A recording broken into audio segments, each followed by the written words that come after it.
சரவணபவ அப்படிங்கிற மந்திரம் சகலத்தையும் கொடுக்கக்கூடிய மந்திரம்னு ஏன் சொல்கிறாங்க தெரியுமா?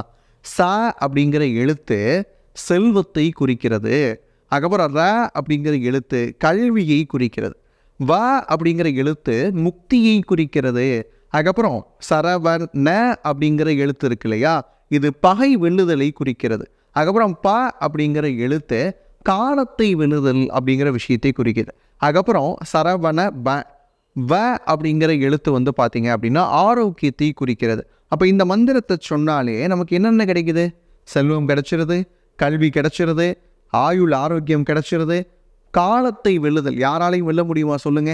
காலம் இன்னைக்கு இப்படி ஒரு நிமிஷம் அப்படிங்கிறது இப்படி போயிடுச்சு அப்படின்னா அடுத்த நிமிஷம் வாங்க முடியாது. ஆனால் அந்த காலத்தை வெல்லக்கூடிய தன்மையை கொடுக்குது, முக்தி இன்பத்தை கொடுக்கிறது, எதிரிகள் அப்படிங்கிற விஷயமே இல்லாமல் செய்யுது. இத்தனை விஷயங்களையும் கொடுக்கக்கூடிய விடயமாக சரவணபவ அப்படிங்கிற மந்திரத்தை பெரியவர்கள் சொல்லி வச்சிருக்கிறாங்க.